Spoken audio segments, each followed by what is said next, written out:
Olá, como é bom mais uma vez estar aqui junto com você para termos esse momento com Deus e podermos meditar na Sua palavra e extrair algumas lições que com certeza farão a nossa vida uma vida muito melhor.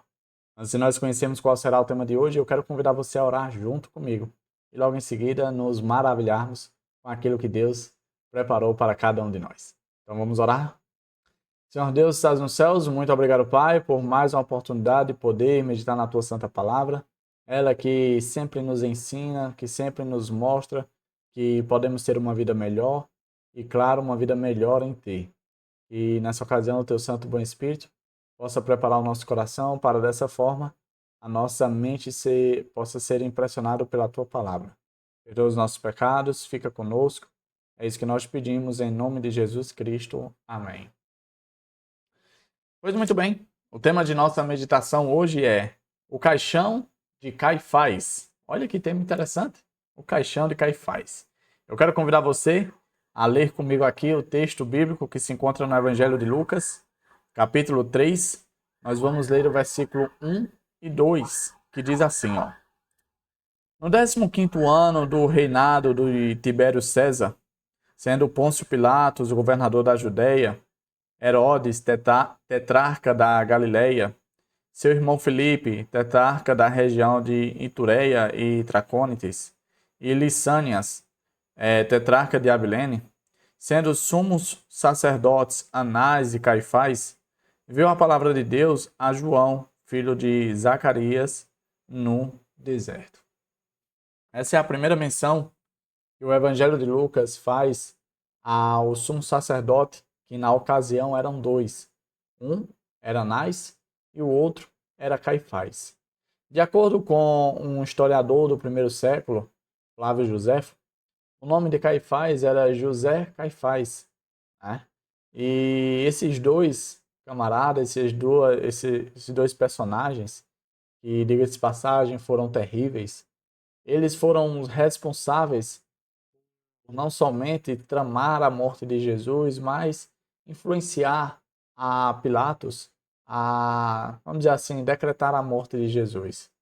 Quem sabe, no dia em que Jesus estava sendo crucificado, o Caifás estava ali saboreando o cordeiro pascual, que na verdade ele deveria ter comido no dia anterior, por ser o dia de Páscoa, né? A sexta-feira da Paixão, que era a Páscoa.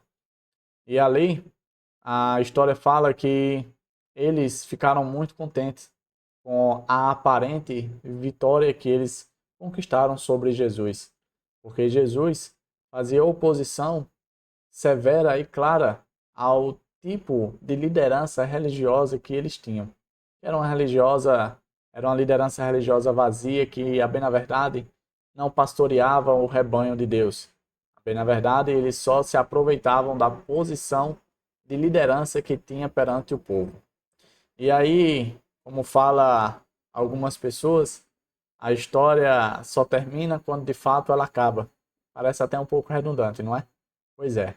Quando foi em 1990, alguns arqueólogos, historiadores, pessoas que estão ali trabalhando na descobertas daquilo que aconteceu no passado, eles acharam alguns ossuários, né, que são espécies de caixas onde guardavam os restos mortais das pessoas que morriam.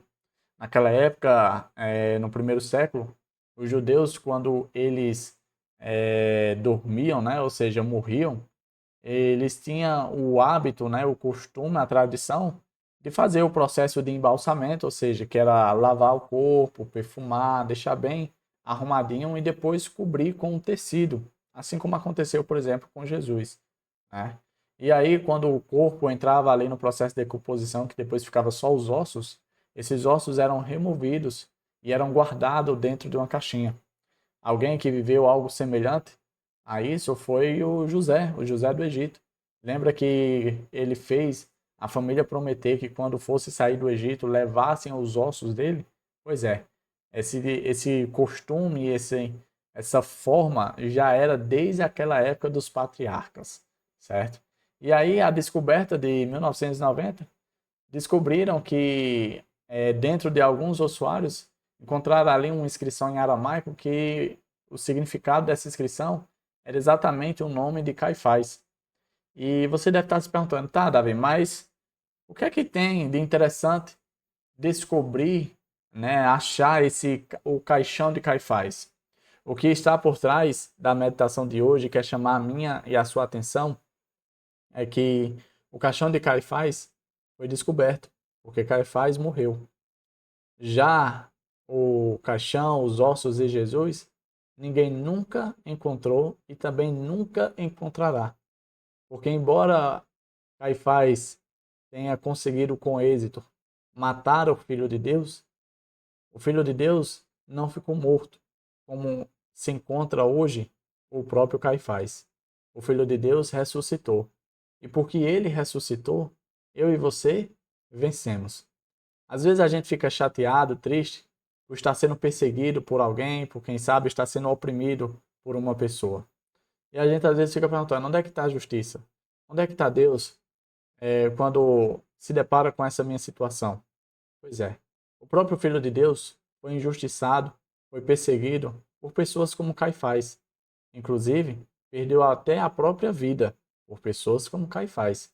Mas no final, o Senhor Jesus venceu e saiu vitorioso, enquanto Caifás se encontra morto. Que eu e você possamos ter paciência, perseverança, mesmo em meio às privações e provações dessa vida. Que a gente possa manter viva e acesa a chama da esperança de que tudo isso que nós estamos passando é passageiro e que em breve a gente vai estar louvando e cantando o cântico do Cordeiro, o cântico de vitória, o cântico que somente aqueles que venceram pelo sangue de Jesus irão cantar naquele grande dia. Então fica tranquilo, fique em paz, porque toda essa perseguição, essa situação ruim, um dia vai passar, assim como passou. E assim como Jesus venceu, eu e você também iremos vencer. Tá certo? Papai do céu te abençoe, te proteja de todo mal. Nós chegamos ao fim do nosso momento com Deus, nosso momento de meditação. Eu quero poder te ver aqui no próximo encontro, tá certo? A gente vai colocar em dias todas as meditações e aí a gente segue junto, quem sabe, até rumo a Canaã celestial. E que, se Deus quiser, estará bem aí adiante de nós. Até a próxima e tchau, tchau.